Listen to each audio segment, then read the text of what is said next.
Kembali lagi di Cuap-Cuap Cuan on Location di ajang Alobank Festival 2022. Sobat Cuan, boleh dong jangan irit-irit tepuk tangannya. Makasih ya. Kita masih bahas tema kenali investasi masa kini nih tema kita ya. Kenali investasi masa kini. Nah kita punya survei di IG Story. Ini hal tersulit dalam mengelola investasi apa? Nah kita tanya Sobat Cuan di akun @cuap_cuan ya. Jawabannya apa nih, boleh dibuka hal-hal tersulit dalam mengelola investasi. Pertama paling gede katanya lambat mengambil keputusan cut loss 31%.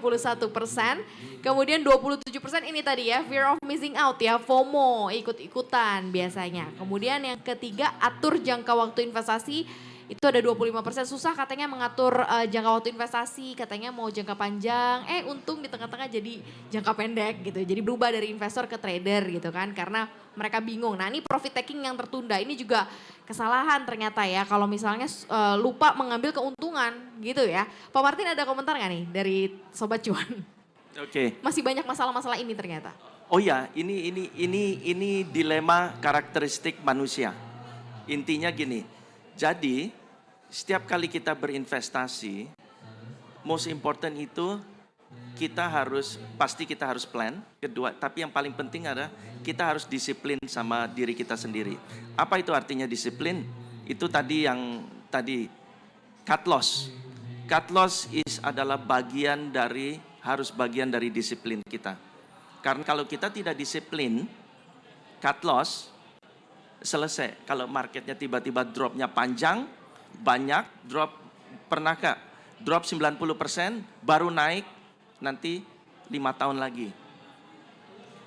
Ya, once marketnya sudah drop, kita belum pernah cut loss, kita pusing, nggak akan bisa masuk lagi. Karena mungkin duit sudah habis. Mau ditambah duitnya lagi dengan ngutang, apalagi itu resikonya besar sekali, nggak mungkin. Ya, decision nggak akan bisa dimak. Nah, gimana caranya kita mau stop loss? Always when kita mau masuk investment, kita kan plan, kita harus juga plan, kita punya risk and reward. Artinya di mana kita mau take profit, di mana kita juga mau cut loss. As a trader, biasanya 1:2. Artinya kalau kita punya profit 2, kita mau cut loss 1. Profit 100%, kita mau cut loss paling 50%, jangan lebih. Ya, jangan dibalik. Marketnya udah turun, lebih banyak, baru kita cut loss, pas. Atau even worse, even worse ini hampir bisa saya bilang 90%. Kenapa? Karena itu karakteristik manusia. Ya, kita lebih cepat pengen take profit. Kadang cuman FOMO aja, kadang cuman pengen cepet cuan. Ya, tapi waktu marketnya drop, kita bertendensi menunggu, nanti suatu saat balik lagi kok. Betul. Mungkin pertama balik, iya. Tapi kalau di kondisi ekonomi apapun yang kondisi luar itu tidak mendukung, dan marketnya jatuh, dan jatuh lagi, dan jatuh lagi, bertahun-tahun, udah nunggu 5 tahun, marketnya balik lagi akhirnya ke level yang kita masuk, untung sedikit kita take profit. Itu banyak yang kejadian begitu. Ya, jadi makanya kita harus disiplin, jangan takut kita cut loss, jangan takut kita rugi, tapi harus cepat. Makanya how to overcome FOMO, kita harus bring up our knowledge. Gimana caranya? Sekarang dengan digital tadi ya, komunitas sudah lewat digital, cuap-cuan juga udah lewat digital, ya kan? Kita ada CNBC, kita ada investasiku juga yang memberikan pendidikan, informasi segala macam. Pick up your information, artinya fundamental di dalam knowledge kita mengenai keadaan pasar, mengenai produk harus kita tingkatkan ya, supaya kita nggak ikut-ikutan. Karena teman kita bisa jadi benar karena timingnya dia tepat seperti tadi. Tahun lalu dia bikin duit, tahun sekarang bisa berbeda. Dia sudah take profit. Kita baru mau masuk dengan kondisi yang kita nggak sadar marketnya jauh berbeda dengan tahun lalu. Ya, itu aja. Oke, itu tadi ya statementnya dari Pemarti. Menanggapi itu tadi loh kegalauannya Sobat Cuan. Mas Felix, saya melihat tadi poin-poin Ya. tadi. Kalau di komunitas berarti cukup diarahin ya. Jangan sampai FOMO, jangan sampai lupa cut loss, jangan Ya. lupa profit taking itu diambil gitu ya. Ya kita pasti ada ingetin lah ya. Jadi kayak misalnya sebenarnya kalau kita lihat masalah-masalah kayak tadi, sebenarnya menurut saya pribadi sumbernya itu dari mereka mungkin nggak tahu apa yang mereka beli. Jadi kalau misalnya mereka tahu apa yang mereka beli, mereka paham bisnis di balik saham itu, mereka paham value-nya berapa, mereka paham bisnisnya bagus dan sebagainya, mereka nggak akan galau FOMO atau segala macam. Kenapa orang bisa FOMO? Karena mungkin dia iri lihat temennya cuan, tapi dia nggak ngerti itu apa, terus dia ikut-ikutan karena temennya ngasih cuan, dapat cuan gitu. Tapi kita kalau misalnya kita paham bahwa it doesn't make sense, ya kita bisa terhindar dari FOMO, terhindar dari kalau misalnya yang kayak gak rela untuk cut loss. Di Midas itu kita punya prinsip begini, beli saham bagus, beli di harga bagus, dan simpan selama dia masih bagus. Jadi kalau misalnya kita lihat di tengah jalan, misalnya ada kondisi bisnisnya berubah secara fundamental, dia sudah tidak sebagus seperti yang kita analisa di awal, ya kita harus ya take our losses atau ya kita ya take profit meskipun dia sudah naik sedikit gitu. Jadi disiplinnya memang harus lebih ke situ. Jadi kita setiap kuartalan kan terbit laporan keuangan. Di investasiku, teman-teman yang mungkin investasi di investasiku kan itu ada juga laporan keuangannya dan juga banyak edukasinya. Pakailah di situ dan saya rasa sangat-sangat positif dari situ. Iya, informasi juga banyak ya dicari ya. Tadi juga secara digital Pak Martin juga sudah mention gitu, harus benar-benar dikasih edukasi. Nah, tadi kan aku sempat tanya nih ke Bro Felix, kan kalau di saham nih memang khusus banget di saham atau kalian juga men-tracking nggak sih NFT, cryptocurrency, nyoba juga nggak sih untuk ngelihat bahwa oh kayak gini ternyata jenisnya, kemudian juga mulai mulai melihat kayak gimana sih nih investasi ini ke depannya gitu, atau memang pure udah tutup mata tutup kuping nggak gua saham gitu udah. Tidak bisa dibungkiri bahwa kita juga manusia ya, jadi kita juga kepo dengan juga ya? kepo juga, kita pengen tahu. Bukan FOMO ya, kalau Bukan kepo tuh FOMO. pengen cari tahu ya. Kita pengen cari tahu, maybe ada something yang kita belum ngerti nih dari sini kan. Kita coba cari tahu. Bahkan co-founder kita juga dia juga di NFT, ada pernah coba di NFT. Jadi kita bisa saling sharing. Cuma ya memang itu sebatas sharing berdua dulu gitu. Jadi kita nggak share ke komunitas, tapi kita coba dulu lah. Supaya kita ngerti juga ketika misalnya one day kita nggak bisa punya nggak bisa punya perspektif kalau kita nggak coba gitu kan. Setelah kita coba baru kita tahu, oh ternyata begini gitu. Jadi Sekarang saya perspektif coba-coba. dari Midas Cuan, dari Felix sendiri ketika kemudian mengcompare beberapa investasi termasuk dari saham, kemudian ada juga NFT, kripto dan lain-lain nih, apa yang bisa ditemukan dan jadi gambaran juga nih buat Sobat Cuan? Kalau pandangan saya pribadi, saya tetap lebih suka saham. Ya saham ya. Pada akhirnya tetap lebih suka saham. Karena fundamentalnya ada gitu Jelas ya. ya. Dan juga otoritas juga sudah sangat baik ya, kayak banyak sekali regulasi yang membuat ya perlindungan terhadap investor. Jadi menurut saya lebih nyaman di saham. Yang harus mungkin ini sebagai bekal Sobat Cuan untuk kalau ingin mengenal NFT dan kripto atau mungkin beberapa aset resiko lain, apa sih kalau dari Felix gitu yang harus dikenali, harus untuk supaya kepo nih apa gitu?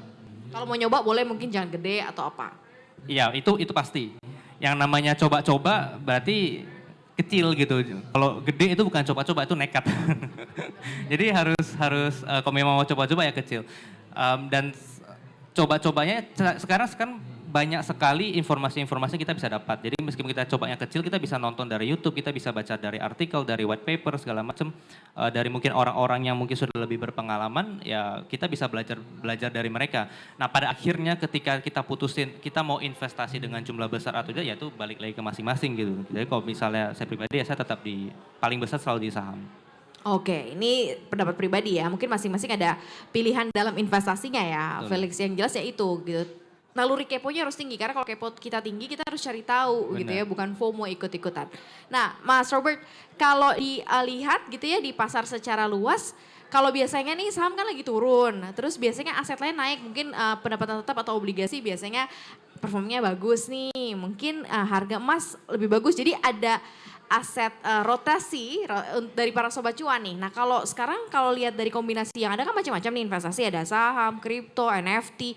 Seperti apa sih biasanya kalau misalnya misal saham turun nih apa yang terjadi dengan NFT, apa yang terjadi dengan kripto gitu yang selama ini mungkin Mas Robert riset.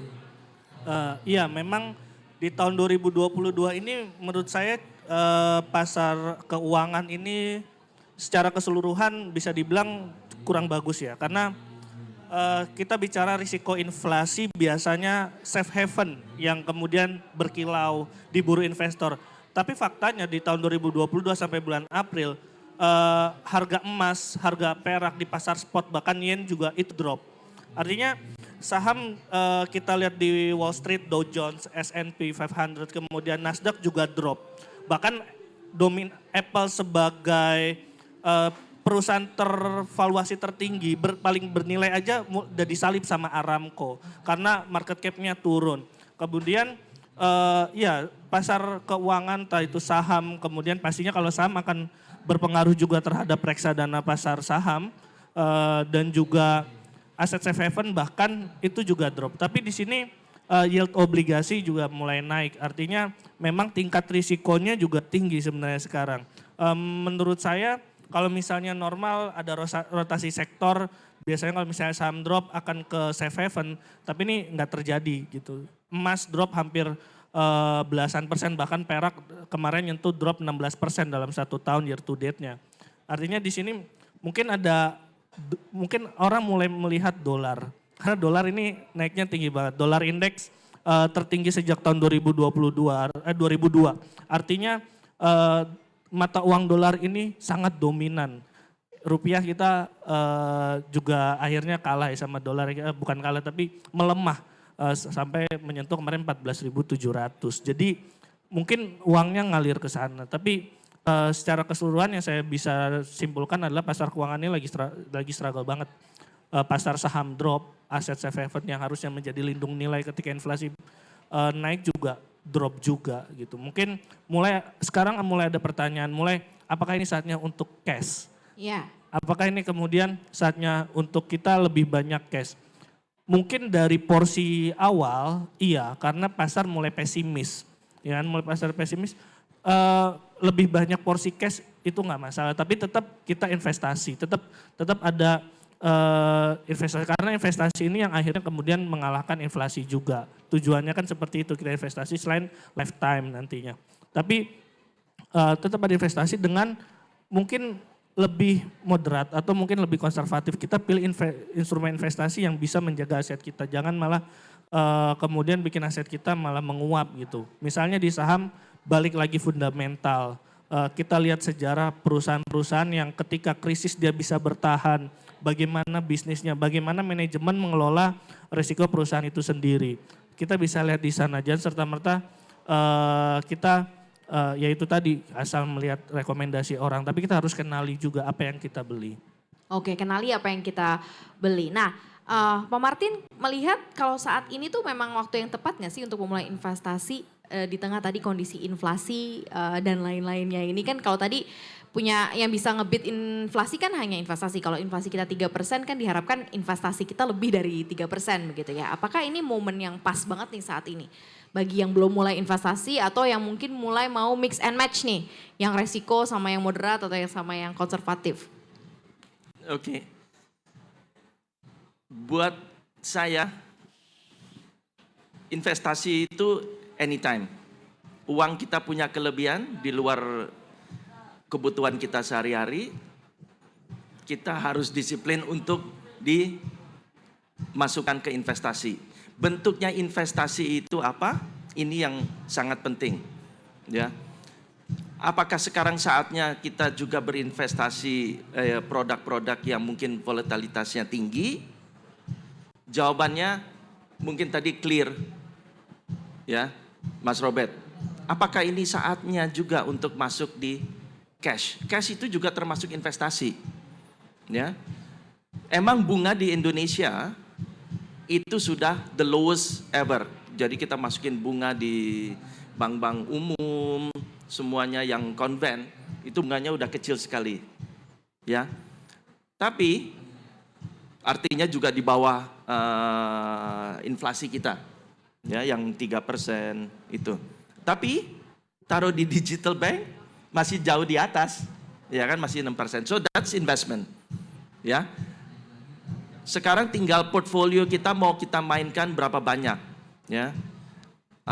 Apakah kita sekarang sambil menunggu momennya, taruhlah di cash sampai momennya kira-kira mungkin udah reach to the button, baru kita mungkin masuk lagi ke yang volatilitasnya tinggi. Nah, so timing itu penting. Saat ini mungkin kita dengan kondisi pasar yang tidak menentu, dan kita juga tidak tahu apakah ini juga akan even worse atau bisa berbalik kembali. Artinya apa? Kita tidak tahu inflasi ini akan turun, yang Fed bilang ini aja ada cuman transitory, ya. Tapi dengan kondisi begini, perang masih berlanjut, ini can go even further long. Artinya apa? Ini akan membawa investment kita yang tadi growth ini kita udah lihat turun, saham in general turun.